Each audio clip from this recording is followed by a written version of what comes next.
Oke, sekarang kita mulai dengan prakteknya. Tadi kita sudah belajar tentang teori bagaimana sukses interview itu dilakukan. Sekarang kita praktekkan. Nah, tadi saya sudah jelaskan langkah-langkah interview. Saya ulangi lagi ya. Yang perlu dipersiapkan pada saat interview ini perlu diperhatikan. Pertama adalah pelajari teknik presentasi yang efektif. Kenapa? Bisa jadi nantinya kita diminta presentasi. Jadi, pelajari. Baik itu tata bahasanya, pemilihan bahasa, maupun apapun yang dipresentasikan. Pertama. Kedua, adalah pelajari kembali pengetahuan teknis Anda. Bisa jadi Anda ditanya hal-hal teknis. Karena ingat, seperti yang saya pernah jelaskan, bahwa yang ditanya itu biasanya dua hal. Soft skill Anda dan kemampuan teknis Anda. Kalau Anda terbiasa meracik obat, akan ditanya tuh kemampuan meracik obat Anda. Oke, selanjutnya adalah lakukan sedikit latihan dan praktek. Jadi kalau Anda grogi, latihan saja di depan kaca menghadapi orang ya. Kemudian bersalaman dengan orang, atau Anda melakukan proses interview itu sendiri. Baik, selanjutnya persiapan yang perlu Anda dilakukan adalah carilah sumber lowongan kerja tersebut dan kemudian ketiklah dengan rapi curriculum vitae Anda sehingga Anda lebih pede dan itu dibawa. Jadi walaupun Anda sudah memberikan kurikulum vitae dan perusahaan memanggil Anda dengan dasar kurikulum vitae itu, Anda tetap harus bawa. Kenapa? Pada saat nantinya ditanya, bisa jadi Anda harus menunjukkan kurikulum vitae itu. Ya, bisa jadi pula ditanya kesesuaiannya. Sesuai tidak kurikulum vitae yang Anda buat dengan kompetensi yang Anda miliki. Oke. Selanjutnya adalah tulislah surat lamar kerja yang komprehensif. Komprehensif menyeluruh ya. Dari mulai Anda kecil atau punya pendidikan apa saja, kemudian pengalaman pekerjaannya apa saja, pengalaman berorganisasinya apa saja, pengalaman portofolio Anda apa saja, silakan Anda masukkan di sana. Dan kemudian masukkan 2 nama referensi. Ini saran saya. Jadi kalau Anda membuat referensi atau CV, cantumkan 2 nama referensi Anda. Kalau misalnya di perusahaan ini nih, Anda tahu si A bekerja di sana dan Anda kenal dia, masukkan saja. Ya, gunanya untuk apa? Artinya perusahaan tersebut punya orang penanggung jawab. Ya, seperti itu. Selanjutnya, pahami organisasi perusahaan yang Anda sekarang. Jadi kalau nanti ditanya, bisa jadi interviewer tuh nanya, Anda bekerja sini, tahu dari mana? Anda bisa jawab, saya tahu dari iklan job portal misalnya. Tahu perusahaan ini perusahaan apa? Nggak tahu ini perusahaan apa. Yang penting saya melamar kerja aja. Nah itu salah. Harusnya Anda bilang, saya tahu ini perusahaan pembuat obat atau perusahaan tempat membuat pembuatan obat. Ya, Anda bisa sebutkan itu. Jadi kita harus tahu organisasi di mana kita bekerja. Ya, oke. Selanjutnya adalah ingat interview kesempatan Anda untuk menjual diri, selling yourself, personal selling. Jual diri Anda, yakinkan interviewer, bikin dia terpana sama Anda dan putusannya adalah oke, Anda diterima. Ya, seperti itu. Selanjutnya adalah ingat waktunya sangat terbatas. Jadi saran saya, kalau mau bicara, Anda sudah konsepkan dahulu. Dan Anda sudah pikirkan dulu kira-kira mau ditanya apa. Jadi kalau Anda mau ditanya seorang analis, Anda akan ditanya pekerjaan analis. Jadi Anda harus jelaskan, Anda harus rancang kata-kata yang pas untuk menjelaskan tugas seorang analis tersebut. Ya. Atau Anda seorang apoteker, Anda harus jelaskan tugas seorang apoteker itu apa dan bisa dijelaskan dengan baik dan runut. Oke. Kemudian, waktu mengikuti interview. Waktu mengikuti interview, ingat, salam kepada interviewer. Nah, ini kita langsung praktekkan ya. Saya kebenaran sudah ada calon yang mau mendaftar sebagai karyawan di perusahaan sini. Nah, oleh karena itu, dia akan saya buat sebagai rekan saya untuk saya jelaskan lebih detail bagaimana sih kalau Anda di posisi dia sebagai calon yang diinterview. Ya, seperti itu. Nah, tadi saya bilang pada waktu mengikuti interview, pertama adalah beri salam pada saat interview. Nah, salam pada saat interview itu Kalau kita mau masuk ke ruang interview, kita harus mengetuk dulu pintu ruangan, ya. Kalau itu ruangan. Tapi kalau tidak ada ruangan, Anda silakan nongol dulu. Nih kalau misalkan pintu, Anda silakan nongol dulu dan salam. Selamat pagi Bapak, selamat pagi Ibu, atau Assalamualaikum. Barulah Anda masuk, ya. Biasakan masuk sesudah diberi izin masuk, ya.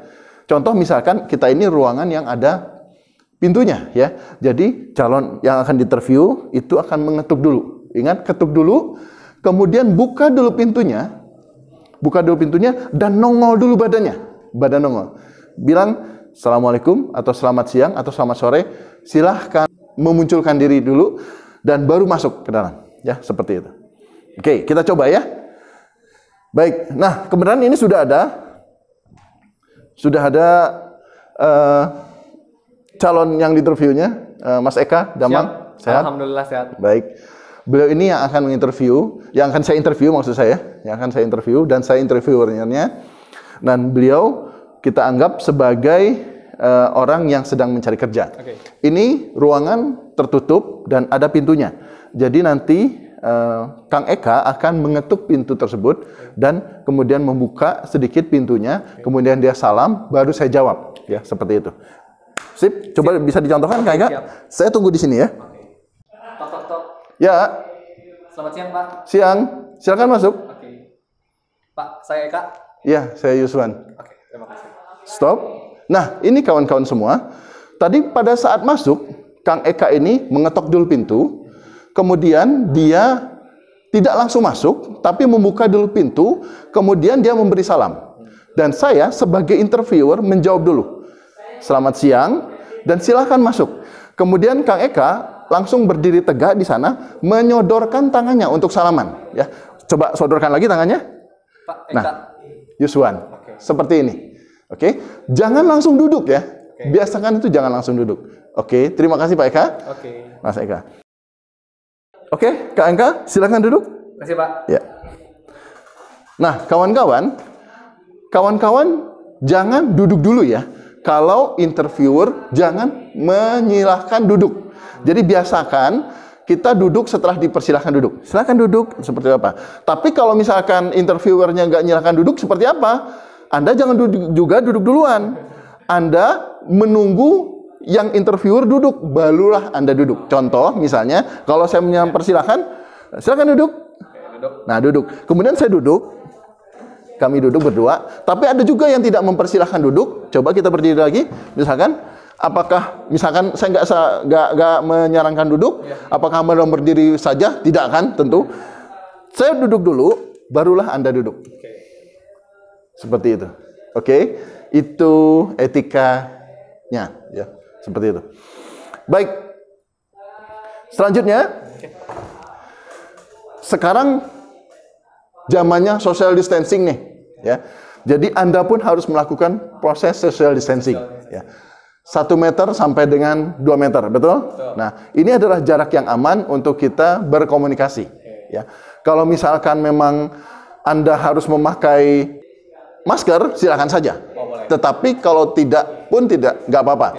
Karena biasanya para interviewer pengen melihat gerakan muka, gerakan mulut, dan gerakan mata.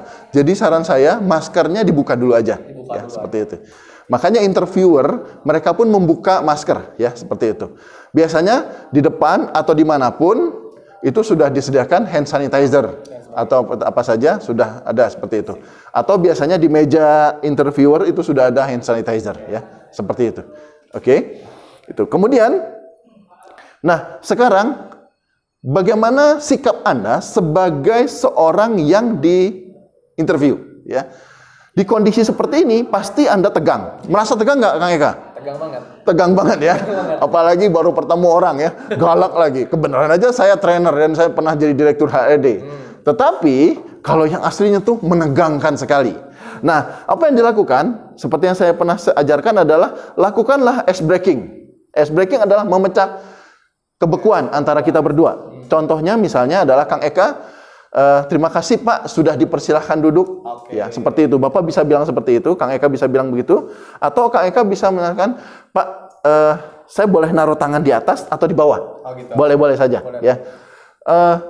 Dianggap ice breaking ini sok akrab, boleh-boleh saja, nggak apa-apa. Ya, yang penting pecah kebekuan antara kita berdua. Oke, itu ketegangannya ya.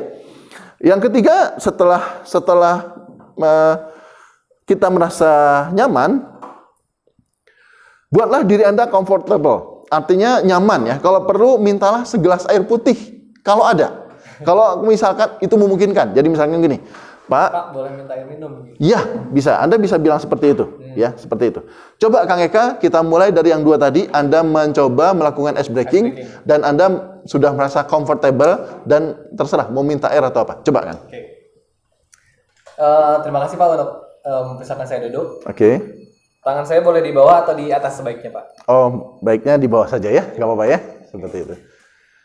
Boleh minta air minum Pak? Oh, boleh. Mau minum apa? Es teh manis. Es teh manis ya. Air putih aja Pak. Air putih saja. Baiklah, seperti itu. Saya nanti minta tim saya untuk memberikan ke Anda ya. Terima kasih. Terima kasih Pak. Oke. Nah, ini adalah sebuah ice breaking yang baik. Apakah menurut Anda ini kelewatan? Itu tidak ya. Nggak apa-apa. Dibuat senyaman mungkin. Jadi para interviewer itu pengen melihat apakah orang yang diinterviewnya ini gugup atau tidak. Gitu. Ya. Di pekerjaan nanti banyak hal yang dibuat agar kita tidak gugup, ya. Kalau kita gugup, nanti pekerjaan juga tidak akan sempurna, ya. Begitu. Jadi kita pengen orang yang bisa mengendalikan dirinya dengan baik, mengendalikan hatinya, mengendalikan perilakunya, dan mengendalikan kegugupannya, ya, seperti itu. Oke. Nah, sekarang kita masuk ke poin dari interview itu sendiri, ya. Ini tadi proses awal, ya. Nah, sebelum kita mulai, cara duduk, perhatikan cara duduk Kang Eka. Kang Eka itu menghadap ke saya dengan tegak, ya. Kenapa? Karena saya pun tegak. Oke. Kalau saya duduk menyender begini, Kang Eka boleh saja merasakan sensasi mundur. Ya. Mundur. Nah, kenapa? Karena ini sengaja saya buat, ya. Ada konsep yang saya pernah ajarkan di teori yang sebelumnya bahwa konsep mirroring. Kita harus mencontoh kegiatan atau tindakan yang dilakukan oleh orang lain. Gunanya untuk apa? Menyamakan frekuensi. Ya. Kalau frekuensi kita udah enak, udah nyaman, udah sama, wah, semua hal kita bisa lakukan dengan baik. Oke, seperti itu. Jadi kalau saya duduk tegak, saran saya, interviewer yang diinterview pun harus tegak, ya, seperti itu. Kalau saya nyender, interview pun nyender aja, santai aja, ya, seperti itu. Kalau tangan saya ke depan di atas meja, tangannya pun di atas meja, ya, seperti itu. Jadi misalkan seperti ini, misalnya contoh saya bertanya, gimana menurut Anda tentang perkembangan dunia farmasi di dunia saat ini? Nah, Anda maju sambil menjelaskan. Menurut saya, nah sambil maju. Menurut saya seperti ini. Jadi tidak apa-apa. Anda menjelaskan bahwa dengan cara seperti ini sambil maju, ya, seperti itu. Oke, itu posisi duduk dan posisi yang nyaman untuk kita berbicara, ya. Dan ingat, dari tadi Kang Eka melihat saya. Melihat saya. Itu sangat penting. Kang Eka jangan sampai kehilangan kekuatan dari pandangan mata. Jadi harus tetap menatap mata saya. Dan ramah. Jangan galak ya. Menatap dengan kamu siapa ya, serius gitu ya, begitu itu. Tetapi tetaplah dan kemudian berinteraksilah dengan baik ya, seperti itu. Oke, begitu. Nah, ini untuk posisi. Nah, saya juga sudah mengajarkan di teori tadi tentang 4 struktur interview. Apa itu? Nanti kita akan praktekkan ya, kayak 4 struktur interview ini adalah, pertama, di materi Anda ada ya, sudah saya jelaskan. Unstructured interview. Unstructured interview. Kedua adalah structured interview. Ketiga, panel interview. Dan yang keempat adalah competency based interview. Apa itu? Unstructured interview adalah pertanyaan bersifat umum, tidak terarah. Contoh, menanyakan kabar, kondisi perjalanan saat menuju tempat interview tersebut. Ya, kita contohkan. Mas Eka asli orang Bandung. Asli orang Bandung, Pak. Asli orang Bandung. Rumah di mana? Di Soreang. Di Soreang. Wah, jauh ya? Lumayan, Pak. Lumayan jauh ya. Oke. Tadi macet gak? Enggak sih, Pak. Soalnya sini pagi-pagi. Pagi-pagi ya. Aman-aman aja lah. Aman-aman saja ya. Naik ke sini naik apa? Pakai motor saya, Pak. Pakai motor ya? Sendiri. Pakai motor sendiri. Dan tidak ngebut kan? Tidak ngebut, alhamdulillah. Alhamdulillah. Oke. Keluarga Anda tahu Anda berada di sini? Tahu, Pak. Baik. Tapi Jadi ya. kita izin dulu. Baik, seperti itu. Nah, itulah unstructured interview. Jadi pertanyaan ini dimulai biasanya dengan unstructured interview. Rangkaian interview ini dimulai dengan unstructured interview. Pertanyaan umum, tidak terarah, apa saja yang ditanyakan terserah. Itu gunanya interviewer memecah kebekuan, ya, memecah kekakuan antara kita berdua. Kalau tadi ice breaking dilakukan oleh yang diinterview, kalau interviewer biasanya menggunakan unstructured interview. Itu yang pertama. Jadi kalau interviewer nanya gitu, jawab aja yang ringan-ringan saja, ya. Jawab saja yang santai-santai saja.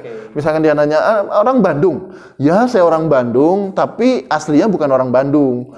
Misalnya saya dari Sulawesi, saya dari Sumatera, tapi saya kos di sini. Kosnya di mana? Dekat-dekat saja. Saya jalan kaki dan segala macam ya. Anda perlu menceritakan, tadi sebenarnya saya udah pergi subuh, tapi karena mobilnya mogok, angkotnya mogok, atau kendaraannya mogok, jadi saya akhirnya harus jalan kaki ke sini.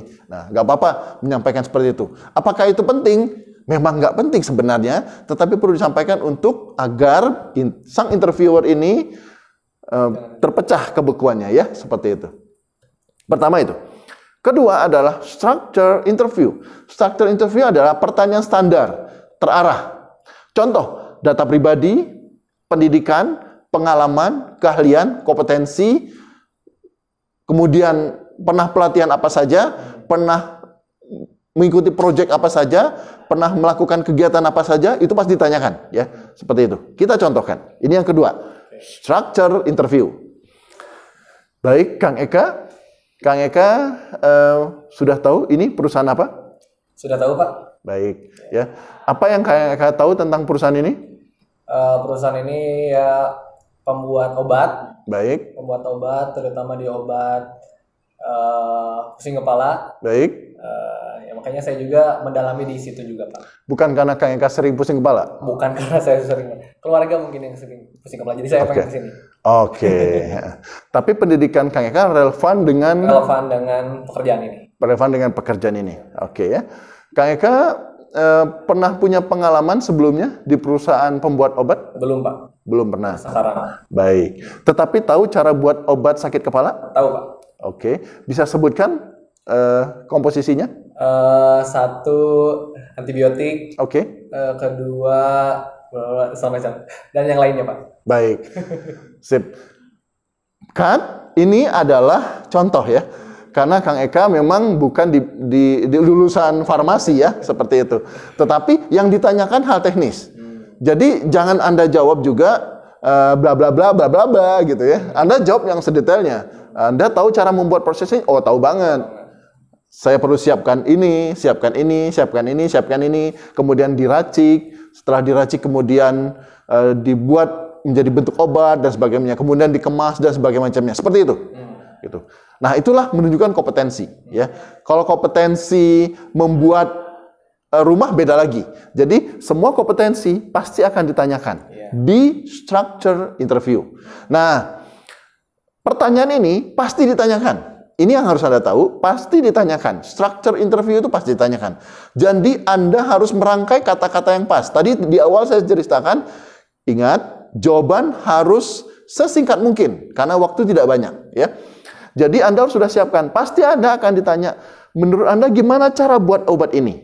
Nah, itu pertanyaan teknis. Anda harus pikirkan dulu di rumah dan Anda harus rangkai jawabannya seefektif dan seefisien mungkin, ya, seperti itu. Oke, kita lanjutkan sedikit ya. Terakhir pendidikannya di mana, Kang Eka? Saya di Universitas Bakti Kencana, Pak. Bakti Kencana. Jurusan? Jurusan farmasi, Pak. Farmasi. Sudah profesi atau belum? Belum, Pak. Belum profesi, ya. Tapi sudah S1 ya? Sudah S1. Baik. Oke. Nanti tinggal ditingkatkan saja sebagai profesi ya, seperti itu. Baik, selain pengalaman atau selain keahlian Anda meracik obat, apalagi keahlian Anda yang lainnya? Saya sampingan sebagai kuliah juga, dulu saya ngelatih basket juga Pak. Oh, suka olahraga. Suka olahraga juga, hobi saya. Hobi olahraga, basket. Basket. Di profesional kan? Tidak sih Pak, masih di tingkat SMA. SMA. Tingkat SMA. Di kuliahan main juga? Di kuliahan juga main. Oke. Gak ikutan liga mahasiswa gitu? Nggak masuk Pak. Oh, gak masuk. Nggak masuk Pak. Oke. Ya. Kurang bisa slam dunk atau bisa kurang bisa Saya lari? kurang tinggi sih Pak kayaknya. Kurang tinggi ya. Tinggi saya, Pak. Begitu, baiklah, seperti itu. Oke, sip. Kan? Nah, kawan-kawan, ini sebenarnya apa hubungannya dengan pekerjaan di perusahaan farmasi ya? Saya bertanya tadi itu. Penting bagi perusahaan itu mengenal lebih jauh calon karyawannya, terutama di bidang non-akademik. Misalnya adalah kegiatan dia di organisasi kemahasiswaan atau yang lain. Kenapa ini penting? Karena mahasiswa yang terbiasa berorganisasi, dia akan biasa pula berorganisasi di perusahaan. Ya, jadi itu penting. Makanya kalau Anda punya pengalaman berorganisasi di mahasiswa, itu sampaikan saja. Dan kalau Anda sebagai ketua basket Ketua basket ya. Yang bawa bolanya atau main basket? Main basket dong. Main basket ya tentunya. Nah, Anda harus sebutkan saya ketua basket. Saya walaupun saya gak tim inti, tapi saya membawa tim kita menang di Libama misalnya, Liga Mahasiswa, Liga Bola Basket Mahasiswa. Walaupun saya tidak masuk dalam tim inti, misalnya begitu. Nah, itu sebuah prestasi, ya, begitu. Itu harus sebutkan. Nah, kemudian lagi dalam structure interview, kalau misalkan Anda pengalaman, tadi kan memang Kang Eka belum berpengalaman. Iya. Kalau nantinya Kang Eka memang kita ketahui berpengalaman, kita akan tanya satu-satu. Jadi Anda kalau menuliskan di CV Anda, pengalaman pernah di perusahaan A, perusahaan B, perusahaan C, perusahaan D, perusahaan A itu akan ditanya, oke, di perusahaan A Anda ngapain? Job desk-nya ngapain? Jabatannya ngapain? Jabatannya apa? Ditanya. Nah, perusahaan B, jabatannya apa? Apa yang dilakukan? Kemudian saya tanya lagi, kenapa Anda keluar dari perusahaan A, masuk ke perusahaan B? Ingat, kalau Anda pernah bekerja nih, kemudian Anda keluar, dan Anda sekarang melakukan proses interview, kalau ditanya yang seperti ini, jangan bilang, di perusahaan lama, gajinya kecil Pak. Jangan bilang seperti itu. Atau, saya tidak bisa berkembang di perusahaan lama. Atau, saya tidak cocok dengan pimpinan saya. Jangan bilang begitu. Anda cukup bilang bahwa saya lebih senang berkembang. Ya, saya lebih senang mencari suasana baru. Ya, saya punya target tersendiri dan itu harus saya kejar. Ya, contohnya, saya memang pernah bekerja di perusahaan A, tetapi saya butuh berkembang lebih baik karena perusahaan ini lebih besar daripada perusahaan sebelumnya. Nah, makanya saya pengen lebih tahu lagi perusahaan ini. Seperti itu. Ya, ingat, jangan menjelek-jelekan perusahaan sebelumnya. Ya, dan Anda harus tahu tugas Anda, jabatan Anda di perusahaan yang sebelumnya. Seperti itu. Oke, itu dalam structure interview. Di dalam structure interview itu banyak, selain tadi yang ditanyakan pengalaman kerja, kompetensi, pengalaman organisasi, juga Anda akan ditanyakan tentang hal yang mendukung. Ya, hal yang mendukung. Contoh misalnya begini, saya contoh. Kang Eka ini kan rumahnya di Soreang ya. Yeah. Kita ini kantornya di daerah Soekarno-Hatta nih. Perjalanan kurang lebih 1 jam kalau lancar. Kalau tidak lancar bisa saja 2 jam misalnya, seperti itu. Nah, pulang pergi butuh 4 jam tuh. Yeah. 4 jam Anda terbuang hanya di jalan. Ya. Itu masalah nggak bagi Anda atau bagi keluarga Anda?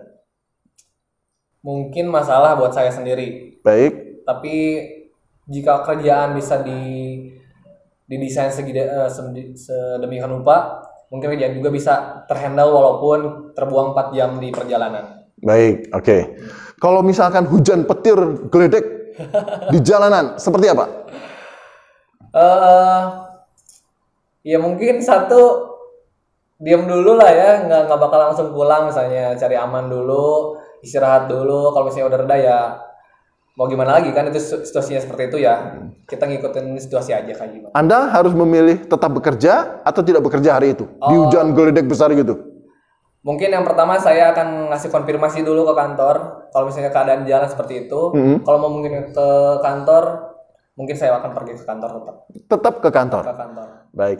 Oke, kawan-kawan, ya.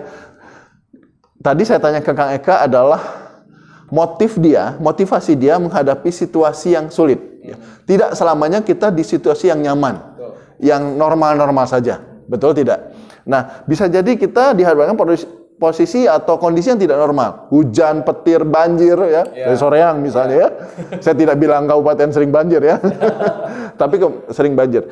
Kadang-kadang banjir. Nah, bagaimana apakah Anda memilih untuk tidak masuk atau masuk? Nah, kalau Anda jawab, misalnya ditanya seperti itu, Anda jawab, "Ya Pak, kalau banjir saya nggak akan masuk, kalau hujan saya nggak akan masuk, nanti tinggal bilang aja."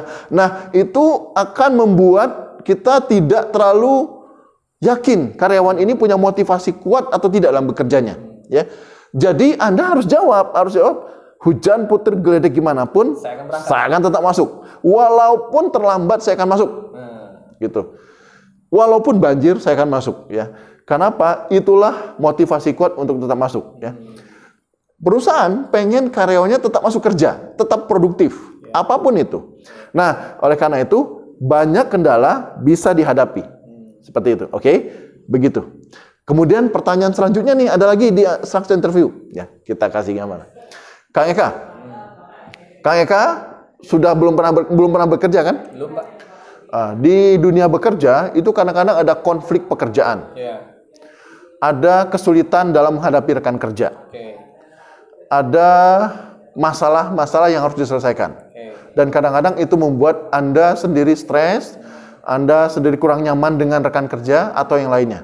Nah, di kondisi Anda serumit itu, misalkan sampai dimarahin pimpinan, dipersulit oleh rekan kerja, pilihan Anda apa? Saya harus lari dari perusahaan ini, atau saya selesaikan masalah ini. Gimana, Kak Eka? Kalau saya mungkin karena belum pengalaman, walaupun belum pengalaman dalam pekerjaan ya, tapi saya sempat melatih suatu tim basket. Dan di setiap organisasi mungkin selalu ada masalah. Baik. Jadi lebih baik hadapi dan selesaikan masalah itu sendiri. Oke, baiklah. Sip. Nah, ini harus jawab seperti itu, ya. Jangan jawabannya, waduh, saya mah nggak biasa bertengkar. Aduh, saya mah tidak biasa berkonflik. Jadi kalau ada konflik dikit, dimarahin dikit, saya keluar aja deh. Jangan jawab seperti itu, ya. Ya, tunjukkan dengan berani atau dengan tegas Anda akan melewati semua ini. Ya, tetap tatap mata saya, jelaskan dengan baik, yakinkan bahwa Anda tidak sedang berbohong.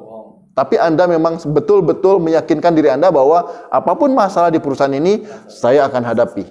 Gitu. Sip, gitu. Oke? Nah, di structure interview pula bisa jadi kita menanyakan tentang sesuatu yang harus dipresentasikan, ya. Ada hal-hal yang perlu dipresentasikan, ya. Oke. Saya akan tunjukkan cara presentasi. Oke. Perusahaan biasanya menyediakan semacam whiteboard atau flip chart untuk agar yang diinterview bisa menjelaskan atau mempresentasikan sesuatu. Ya. Kalau misalnya pengen berupa file yang dibuat dalam bentuk PowerPoint, itu biasanya perusahaan mengabari sebelumnya. Siapkan file presentasi, seperti itu. Tapi kalau perusahaan tidak menyebutkan itu, Anda tidak perlu siapkan.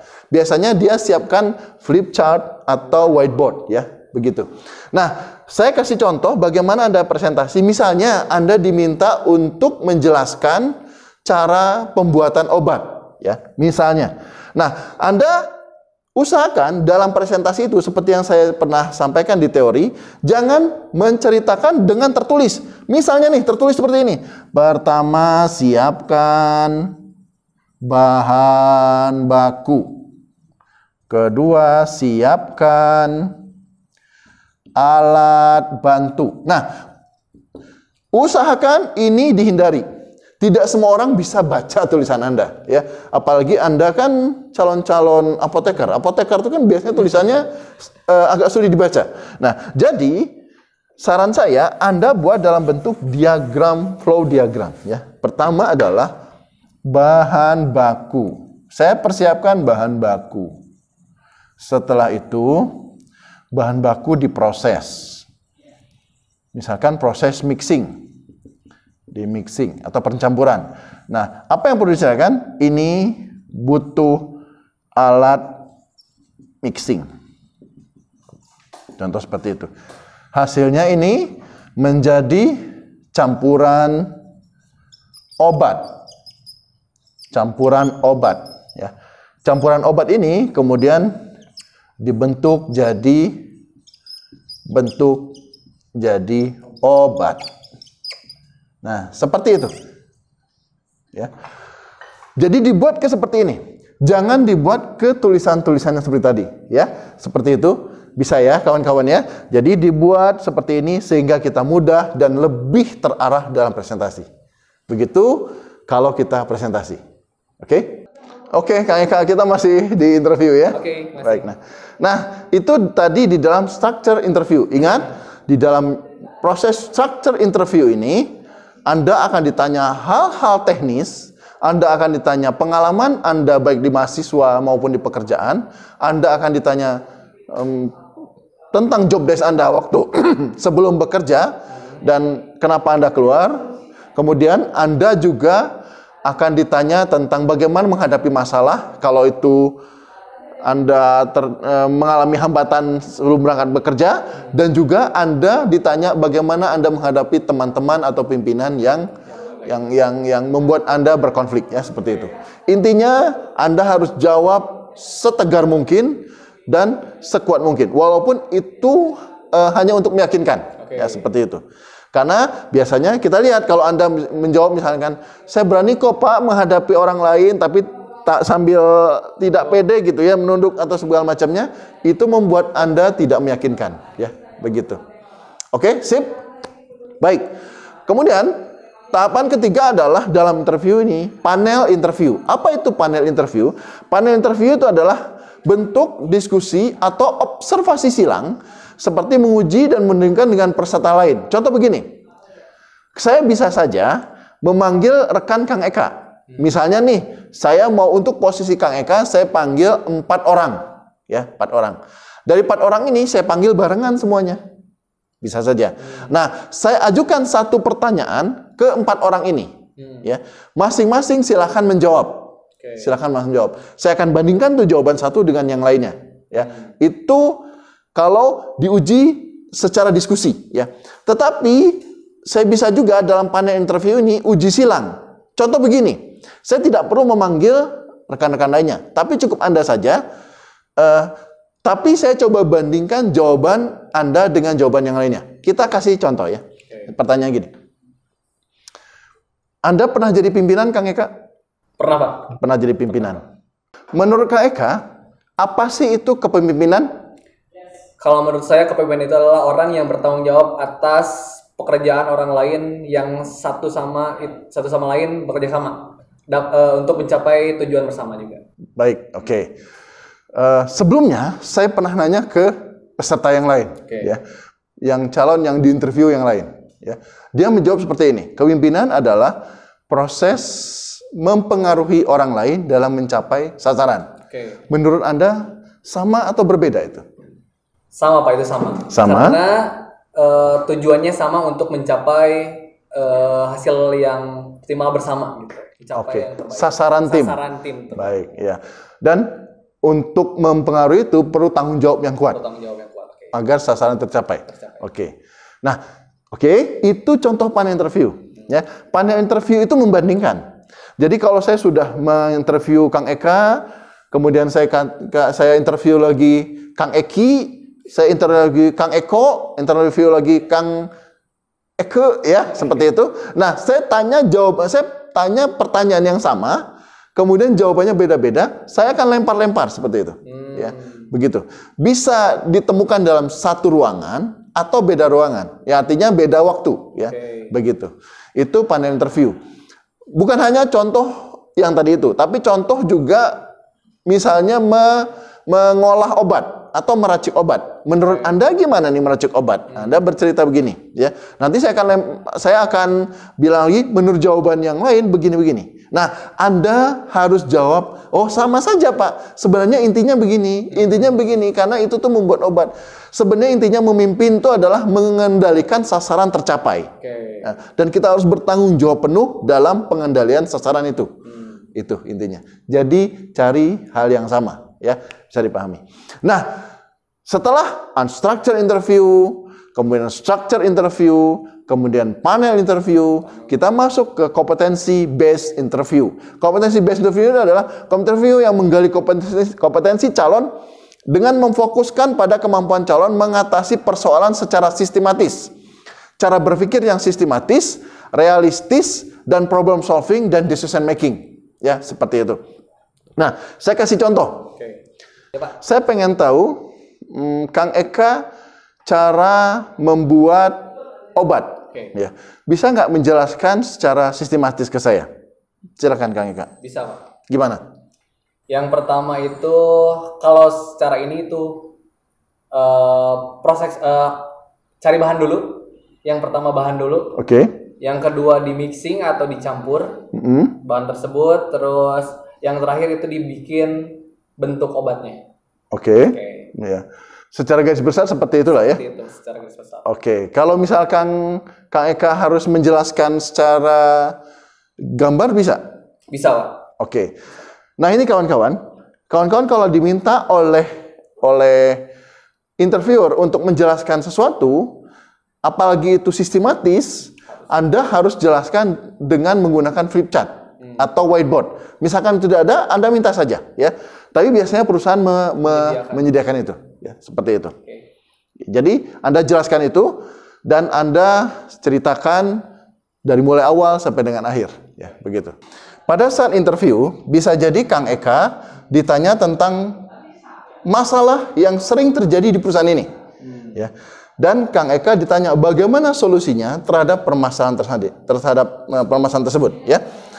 Oke, saya sebelum Anda menjawab, saya coba jelaskan bagaimana konsep pemecahan masalah. Sehingga Anda pun bisa berpikir secara sistematis pemecahan masalah itu pada saat menjawab pertanyaan interviewer tadi itu ya.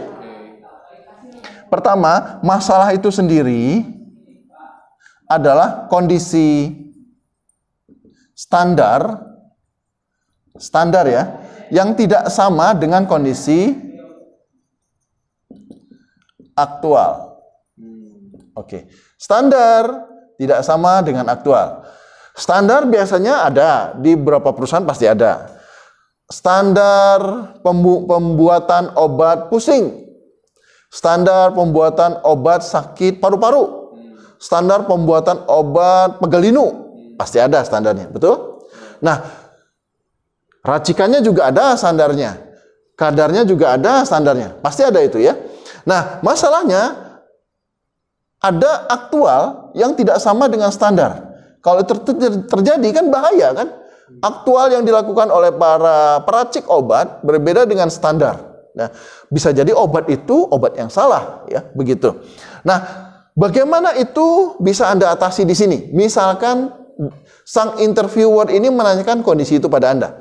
Nah, kalau Anda ditanya seperti itu, Anda bawa ke sini. Oke, kondisi standarnya adalah cara meracik obat yang sudah standar. Kondisi aktualnya tadi itu ada kandungan yang berbeda dengan standar sehingga hasilnya berbeda, ya, begitu. Nah, solusinya dari masalah ini adalah pertama Anda cari tahu penyebab masalah terjadi. Penyebab. Kenapa jadi sampai standar tidak sama dengan aktual? Jadi Anda jawab, oke Pak, saya perlu tahu kenapa ya Pak sampai terjadi masalah itu. Jadi agak apa-apa Anda kemudian menanyakan balik. Misalnya ini ada terjadi seperti itu. Atau contoh lain misalnya, sang interviewer menanyakan begini. Di sini ini para pimpinan itu kurang bisa mengendalikan para bawahannya. Apoteker kurang bisa mengendalikan para asisten apotekernya. Gimana tuh solusinya? Anda harus tanya dulu, Bapak tahu nggak kenapa penyebabnya? Kalau kita tahu penyebabnya, kita dengan mudah mencari solusinya. Jadi penyebabnya dulu yang kita tanya. Kalau interviewnya bilang, justru itu yang saya mau tahu, justru itu yang saya bingung. Oke, kalau gitu kasih saya kesempatan untuk menganalisa penyebabnya dan saya baru bisa cari solusinya. Oke. Begitu Bapak Ibu. Begitu kawan-kawan semua ya. Jadi cari penyebabnya, cari solusinya. Solusinya apa? Agar tidak sama ini menjadi sama dengan. Standar sama dengan aktual, ya seperti itu. Dan jawablah secara sistematis. Oke, itu teknik problem solving yang harus Anda lakukan. Jadi cari penyebabnya, cari solusinya, dan kemudian buat daftar tindakan. Ya, biasanya setelah itu buat daftar tindakan atau tindakan yang harus dilakukan. Yang dilakukan. Oke ya, Kang Eka ya. Jawab seperti itu. Oke, nah. Kemudian juga salah satu permasalahan biasanya adalah seseorang di tempat kerja sulit untuk ngambil keputusan. Ya. Keputusan itu apa? Keputusan itu adalah sesuatu yang harus diselesaikan saat itu juga. Ya. Atau dalam waktu yang tidak terlalu lama. Contoh misalnya, ada obat yang salah nih. Apakah obat ini mau tetap diberikan ke pasien atau diberikan ke pasar atau tetap dijual konsumen atau obat ini dimusnahkan.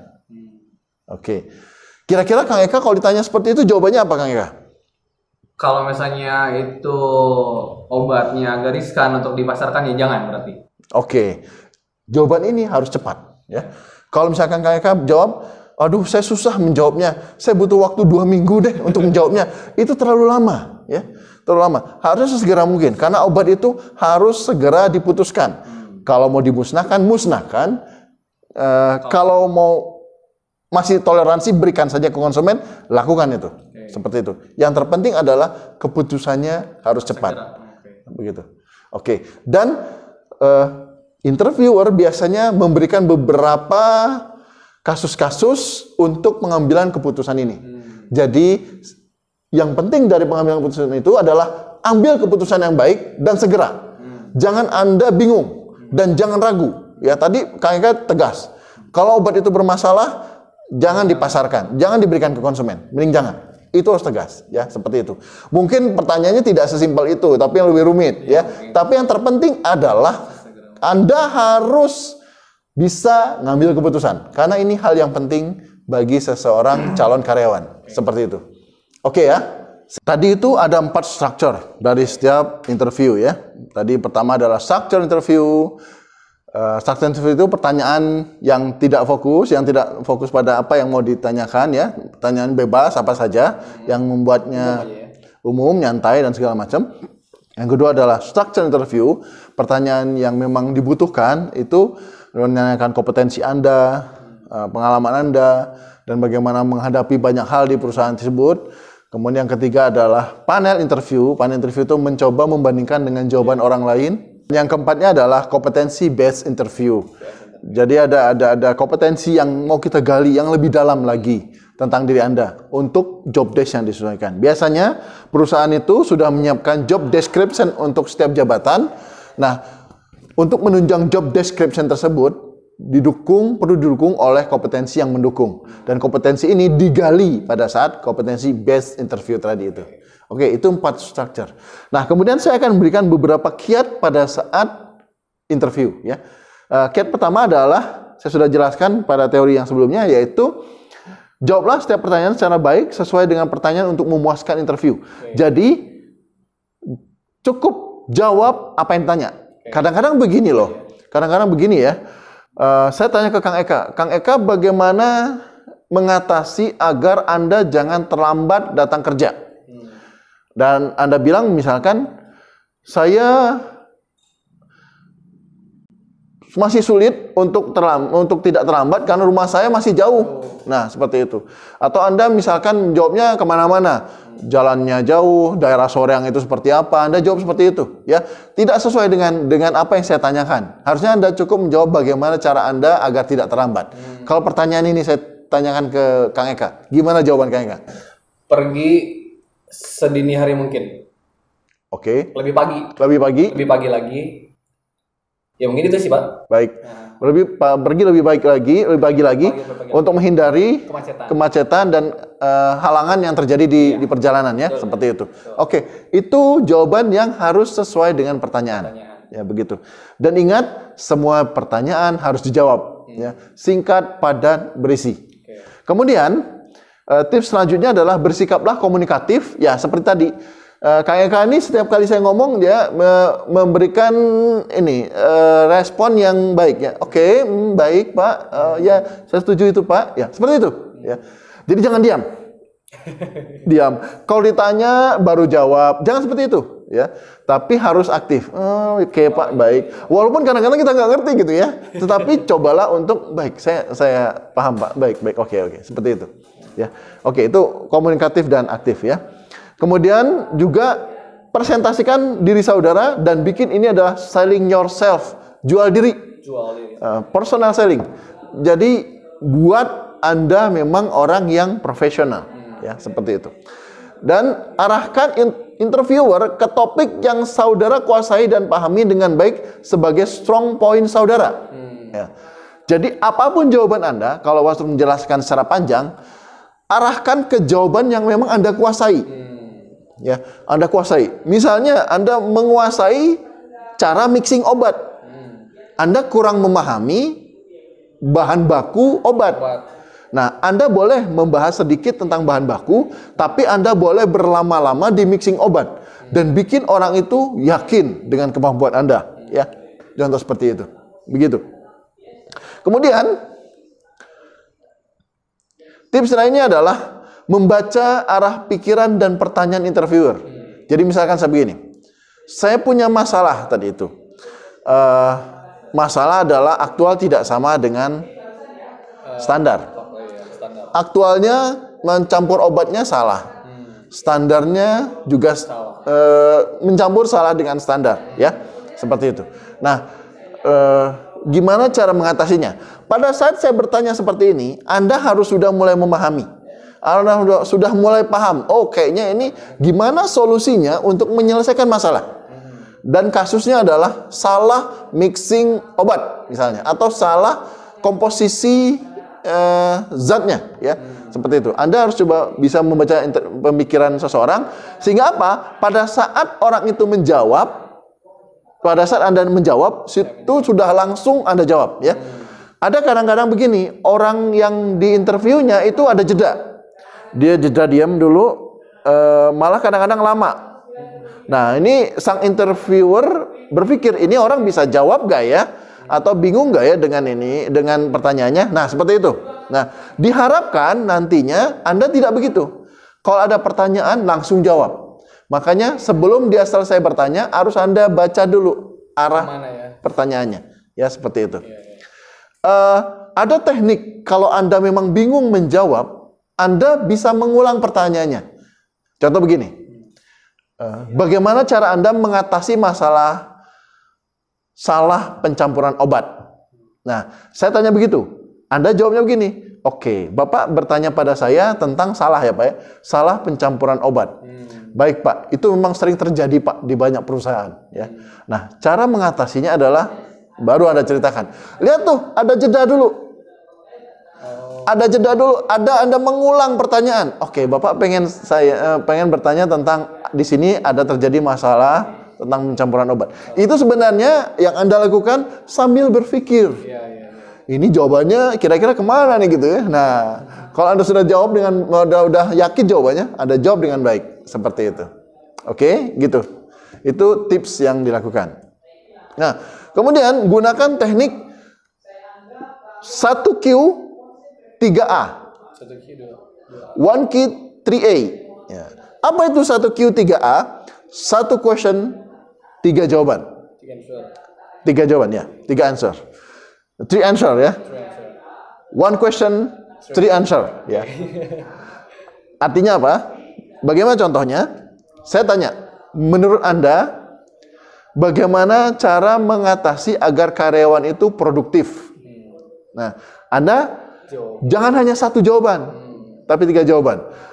Dengan teknik yang tadi itu, mengulang pertanyaan kalau Anda sambil berpikir. Baik Pak, cara Bapak pengen tahu cara meningkatkan produktivitas ya. Menurut saya ada 3 Pak. Menurut saya ada 3. Pertama adalah dia jangan sampai terlambat. Kedua, dia kasih sasaran kerja. Yang ketiga, dia dikasih kemampuan atau kompetensi yang sesuai. Nah, contohnya begitu. Biasakan begitu. 1 pertanyaan, 3 jawaban. Minimal aja ya Pak ya. Minimal 3 jawabannya seperti itu. Ya, saya kasih ini ya contoh ya. Saya coba tanya ya Kang Eka ya, misalkan begitu. Menurut Kang Eka, gimana caranya untuk membuat agar obat itu jangan salah resepnya?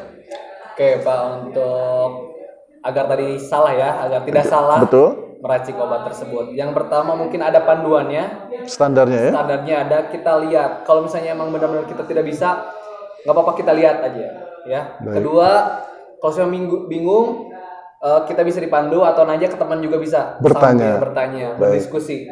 Oke, buat yang ketiga ya, mungkin ketika kita salah meracik obat, itu cepat kita laporkan ke pimpinan kita. Oke. Dan langsung dibuang aja. Oke. Kayak gitu mungkin Pak. Jadi obat itu langsung dikarantina ya, nggak usah dipakai ke konsumen ya, seperti itu.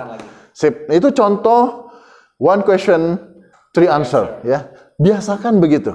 Nah, jadi memang kita harus sebelum interview kita sudah yakinkan pertanyaan-pertanyaan apa saja yang mungkin akan ditanya ya. Itu salah satunya adalah dari CV kita. Kita membuat CV, kita buat agar CV kita itu pada saat di mana nanti kita akan ditanya, dan kita harus memunculkan mana saja yang memang kita sangat kuasai. Karena bisa jadi itu yang ditanya. Nah, begitu. Seperti itu. Oke, tips lain adalah berlakulah tak aktif ya. Aktif dalam berbicara ya. Kayaknya sudah bagus ya.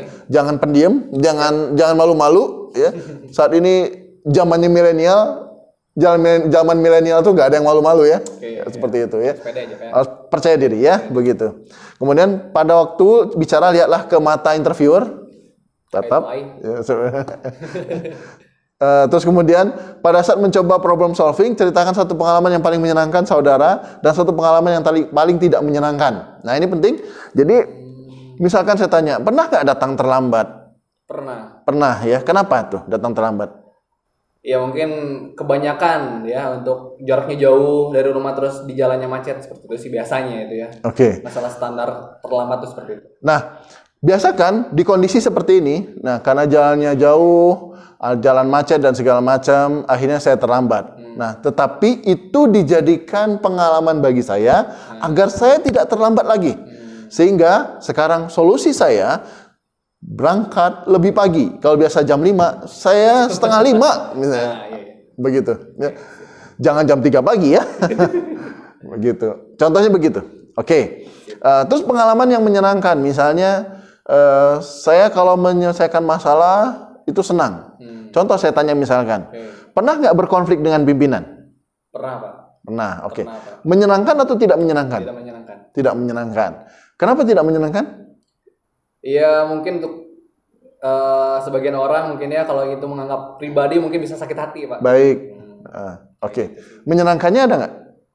Menyenangkannya mungkin di balik itu kita bisa mencari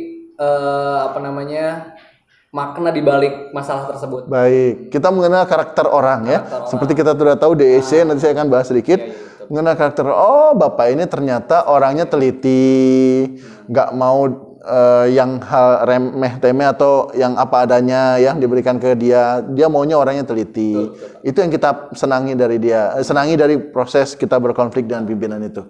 Jadi kalau menyelesaikan masalah, kita selalu mencari yang menyenangkan dan yang kadang ada yang tidak menyenangkan. Ya, seperti itu. Oke, selanjutnya juga tunjukkan pada interviewer kompetensi dan pengalaman saudara yang paling relevan dengan lowongan yang dilamar ya. Kalau misalkan Anda terbiasa memimpin, ya tunjukkan yang memimpin tadi itu. Begitu. Oke, itu contoh daripada tips ya. Yang terakhir dari tips saya ini adalah jangan lupa bertanya ya. Jadi bisa saja saya menanyakan begini. Oke, rangkaian interview kita sudah berakhir. Gimana? Ada yang mau ditanyakan nggak? Kira-kira Kang Ika mau nanya apa kalau sudah diberikan kesempatan gitu? Oke, kira-kira saya dapat posisi apa nih Pak? Nah, mungkin seperti itu. Jabatan apa? Oke, Pak Eka butuhnya posisi apa? Saya inginnya di bagian GM aja Pak, misalnya. Oh, General Manager ya, luar biasa. Langsung General Manager, belum berpengalaman, pengen General Manager. Tapi inilah anak milenial, luar biasa. Gak apa-apa, harus percaya diri ya, seperti itu. Nah, artinya apa? Boleh hal-hal tersebut diajukan ya, karena perusahaan sendiri kan sudah punya posisi yang ditawarkan tadi itu, sudah punya standar. Jadi dia bisa bilang, waduh GM mah nanti mungkin 5 tahun ke depan ya. Saat ini Anda jadi staff dulu ya. Oke, 5 tahun ke depan Anda harus jadi manajer. Tapi saya senang dengan percaya diri Anda. Ya, seperti itu. Saran lain dari pertanyaan adalah, tanyakan perkembangan perusahaan ini, Pak. Saya senang hal-hal yang berkembang. Adakah pengembangan diri di perusahaan ini? Baik itu secara karir maupun pelatihan untuk pengembangan kompetensi. Tanyakan itu. Ya. Kalau misalkan memang sudah ada begitu, itu bagus sekali. Ya. Kemudian hal-hal yang baiknya ditanyakan pula adalah tentang berapa lama saya harus menunggu. Ya. Setelah proses interview ini, kapan nih Pak? Berapa lama saya harus menunggu? Apakah 2 tahun misalnya seperti itu? Ataukah sebulan? Ataukah 2 minggu? Nah, biasanya mereka bilang, oke, kami akan mengadakan diskusi dulu terhadap semua calon. Tunggu dalam 2 minggu. Dalam 2 minggu ini kalau ada kabar, berarti Anda termasuk dalam orang yang kami akan rekrut. Tapi kalau dalam 2 minggu ini tidak ada kabar, berarti Anda belum bisa bergabung dengan perusahaan kami. Biasanya begitu. Tapi itu yang penting ditanyakan. Dan yang terakhir, Anda boleh bertanya tentang gaji. Iya, gaji. Tadi tuh mau nanya itu sebenarnya. Oh gitu. Cuma gaji. Pak, kalau saya di sini, kira-kira gaji saya berapa atau kompensasi yang saya dapatkan apa saja? Nilainya berapa dan apa saja? Dan bagaimana periode kenaikan kompensasi tersebut? Ya, atau sistem kenaikan kompensasi tersebut? Ya. Oke, misalkan gaji Anda sekian, ya, dan Anda akan naik sekian per 6 bulan sekali berdasarkan penilaian kinerja Anda. Ya, contohnya begitu. Itu ditanyakan. Oke. Jangan tidak bertanya. Oke? Begitu. Sip. Nah, kemudian selain itu ada pula yang diobservasi. Jadi biasanya nih kalau Anda interview, selain ada yang bertanya langsung gini, ada 1 orang nih. 1 orang ya. Atau 2 orang lagi. 2 orang lagi ini adalah orang yang mengobservasi, ya, observasi. Biasanya orang-orang yang interview itu terdiri dari orang yang ahli teknis, orang yang ahli dalam menilai perilaku manusia, dan observer. Dan observer ini yang diobservasi adalah pertama, sikap pribadi. Sikap pribadi itu begini. Apakah Anda percaya diri atau tidak? Ya. Cara duduk Anda, cara menatap Anda, cara menjawab Anda seperti itu ya. Begitu. Saran saya, kalau Anda menjawab atau menjelaskan sesuatu, matanya jangan kemana-mana. Itu terus dipergunakan ya, begitu. Terus integritas Anda, punya rasa keadilan dan kemampuan fungsional bisnis yang kuat ya. Artinya Anda bekerja di sini itu memang ingin meningkatkan pendapatan perusahaan lebih besar. Kalau saya bekerja sini dengan kompetensi saya, perusahaan ini bisa maju. Nah, begitu, sampaikan begitu. Kematangan, baik kematangan manajerial, kematangan komitmen, serta kematangan sikap optimis. Saya optimis, saya yakin saya bisa menyelesaikan itu. Itu yang diobservasi. Kemudian apalagi yang diobservasi, kemampuan konseptual dan analisa. Analisa tadi itu menyelesaikan masalah. Dan konsep Anda menyelesaikan masalah itu seperti apa? Itu harus jangan sampai terlupa. Sekali lagi, kemampuan analitikal Anda. Ingat, masalah adalah sesuatu perbedaan antara standar dengan aktual. Nah, itu analisa Anda, ya, begitu. Jadi kalau misalkan dia bilang, kita ada masalah nih di sini, bisa nggak Anda menyelesaikan? Masalahnya apa, Pak? Boleh saya tahu nggak? Oke, kalau dia bilang masalahnya adalah karyawan suka datang terlambat. Oh, oke, berarti standarnya harus datang tepat waktu. Aktualnya sering terlambat. Nah, itu harus diselesaikan dan diselesaikan dengan teknik yang konseptual dengan baik, ya, begitu. Oke, terus yang diobservasi pula adalah efektivitas pribadi. Seperti misalkan, apakah Anda menjawabnya efektif atau tidak? Apakah Anda terlalu mengawang-awang jawabannya? Artinya, oh itu jawabannya di langit, susah untuk dicapai di bumi gitu ya. Itu bisa saja sih jawabnya apa aja, tapi kalau itu dikiranya tidak masuk akal juga, yang observer juga melihat, oh ini anak ini terlalu ngada-ngada nih ya, gitu seperti itu. Ya. Kemudian juga ada beberapa risiko yang harus Anda ambil. Contoh misalkan, kalau Anda harus tidak terlambat, ya, tidak terlambat. Apakah Anda rela memindahkan rumah Anda dekat kantor? Anda harus jawab, siap. Saya siap, demi tidak terlambat. Contohnya begitu. Ya, ya maksudnya bukan mindahin rumah, ya. Anda bisa tinggal dekat kantor gitu ya, entah itu kos atau apapun ya, seperti itu. Contoh begitu. Kemudian juga yang diobservasi dari Anda adalah berpengaruh dan bisa kerjasama. Ya, jadi apakah Anda ini bisa berkolaborasi atau tidak? Ya, yang zaman milenial sekarang ini yang diutamakan adalah bukan lagi competitive advantage atau keunggulan pribadi, keunggulan organisasi, tetapi keunggulan berkoordinasi, keunggulan berkolaborasi. Jadi bagaimana dia bisa bekerja sama dan berkolaborasi dengan orang lain. Ya, nanti bisa saja interviewer itu bertanya. Contoh misalkan, nanti rekan kerjamu ada yang judes, gimana menurutmu? Ya kita harus bisa kitanya nggak boleh judes juga. Kita harus lebih tenang, jadi ngertiin dia lah. Ingat setiap pertanyaan harus jawab saya. Baiklah. Itu bagus ya jawabannya. Bagaimana kalau rekan kerja aja judes ya? Anda bilang, saya jangan judes dong. Dia judes boleh, tapi saya jangan judes. Gimana kalau Anda dijudesin terus? Anda tetap jawab bahwa, Anda bisa jawab bahwa, saya sebenarnya senang dengan orang yang judes. Karena itu tantangan buat saya. Kalau orangnya biasa-biasa saja, itu gak ada tantangan buat saya. Karena saya suka orang tantangan. Jawabnya begitu. Oke. Yang penting adalah, nanti akan ada pertanyaan bagaimana Anda berkolaborasi atau bekerja sama atau berinteraksi dengan rekan kerja, dengan pimpinan Anda, atau dengan bawahan Anda kalau Anda nanti pimpinan. Seperti itu. Sensitif terhadap orang lain. Sensitif itu adalah misalkan apakah Anda tidak peka terhadap kondisi lingkungan. Contoh, rekan kerja Anda sakit dan dia tidak masuk kerja. Karena dia tidak masuk kerja, sehingga pekerjaannya Anda harus kerjakan. Nah, pertanyaannya Anda maukah melakukan itu? Coba gimana? Saya siap sih, Pak. Siap. Pekerjaan Anda bertambah dong? Tidak apa-apa. Tidak apa-apa. Oke. Anda melakukan dengan ikhlas? Dengan ikhlas. Kenapa? Karena ketika kita membantu orang lain, itu sangat ya bermanfaat bagi orang lain itu lebih baik loh.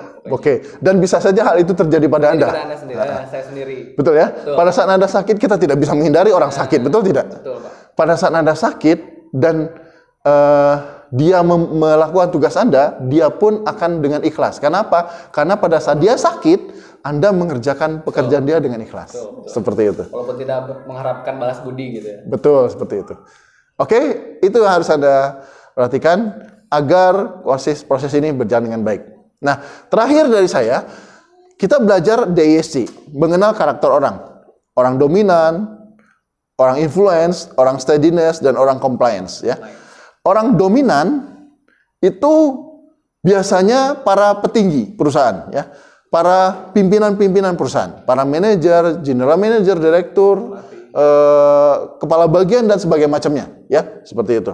Nah, apakah mereka ada pada saat interview? Biasanya ada. Menemani orang HRD, ya. Menginterviewnya, ya. Pada saat itu, dia itu menunjukkan dominasinya. Saya pimpinan kok, ya, seperti itu. Nah, cara Anda menghadapi orang dominan adalah dengan banyak-banyak menjadi orang yang influence. Artinya bisa menerima apapun pendapat dia. Oh, baik, Pak. Walaupun Anda sudah jawab nih, begini Anda ceritakan dan kata dia itu tidak semuanya benar. Itu atau bisa jadi dia bilang itu salah, harusnya gini. Oh, baik, Pak. Gak apa-apa, Pak. Saya sambil belajar. Terima kasih sudah dikasih masukan. Ya, seperti itu. Ya. Jangan lagi Anda juga jadi orang D. Dominan juga. Bapak yang salah. Saya sudah benar ya, seperti itu. Jadi jangan begitu ya. Kita harus berperilaku bahwa kita menerima ya. Walaupun menurut kita Bapak ini kok beda sih jawabannya, tapi nggak apa-apa. Ya kita dengarkan. Bagus Pak jawabannya. Saya berterima kasih sudah dapat masukan dari Bapak. Begitu. Nah, bagaimana kalau dia orang influence, pimpinan itu orang influence, banyak ngomongnya. Justru dia yang banyak omong daripada Anda, ya. Dengarkan saja. Oh, oke, Pak, ya. Wah, bagus, luar biasa. Itu menarik, ya. Anda ikuti saja dia sebagai orang ya, influence, ya. Nah, kalau dia orang compliance bagaimana? Misalkan interviewnya orang compliance, nggak apa-apa. Oh ya, Pak, saya setuju dengan ketelitian Bapak. Itu benar, Pak. Di titik itu memang saya setuju. Itu memang teliti itu. Saya agak sedikit terlewat. Saya setuju, Pak. Dan usahakan Anda juga menjadi orang yang teliti. Dan bagaimana kalau dia orang S atau steadiness, orang yang menerima saja ya sudah, oke, jawabanmu apa aja benar deh gitu ya. Oke aja deh saya gitu ya. Anda bilang, aduh Pak, saya memang baru di sini dan jawaban saya secara tekstual saja, ya, bukan berdasarkan pengalaman. Nah, tetapi saya bisa combine dengan pengalaman Bapak. Ya. Kemampuan saya dikombinasikan dengan pengalaman Bapak akan memadukan sebuah kekuatan yang bagus. Seperti itu. Jadi, perlakukanlah orang itu sesuai dengan karakternya. Orang D itu biasanya begini duduknya, dominan ya. Gini. Menurutmu ngapain mau kerja di sini? Misalnya ya begitu. Ngapain mau kerja di sini? Oh, makin tinggi jawabannya makin mundur dia. Ya, biasanya begitu. Kalau orang influence dia maju. Influence maju begini, ya. Dan Anda pun harus maju juga. Sarannya itu maju ya, gitu. Harus tunjukkan bahwa Anda senang, ya. Kalau orang steadiness dia lebih milih untuk diam. Tegak, tapi dia diam. Ya, dia lebih banyak mendengarkan. Ya. Kalau orang compliance, dia akan teliti setiap jawaban Anda. Ini benar nggak nih? Ini benar nggak nih? Karena orang compliance, orang yang detail, dan orang yang teliti. Itu kalau kita mengenal karakter. Artinya, apapun karakter Anda yang nanti kita bahas, yang sudah kita bahas itu, Anda harus masuk ke karakter orang yang Anda hadapi dalam interaksi tersebut, hadapi dalam interview tersebut. Seperti itu. Begitu. Terakhir dari saya, kita harus membuat suasana nyaman. Nyaman buat siapa? Nyaman buat saya sebagai interviewer atau nyaman buat Anda sebagai orang yang interview. Karena kalau kita sama-sama nyaman, akan mudah mengkomunikasikan sesuatu. Pertanyaan itu akan mengalir dengan sendirinya dan jawabannya akan mudah dijawab oleh Anda. Oleh karena itu, Anda buat senyaman mungkin Anda. Jangan tegang, jangan stres, dan jangan ada bahasa yang mengerikan dari setiap interview. Interview itu menyenangkan. Karena apa? Itulah personal selling. Kata kuncinya adalah personal selling atau menjual diri. Jualah diri Anda agar siapapun membutuhkan Anda. Begitu. Terima kasih dari saya. Wassalamualaikum warahmatullahi wabarakatuh.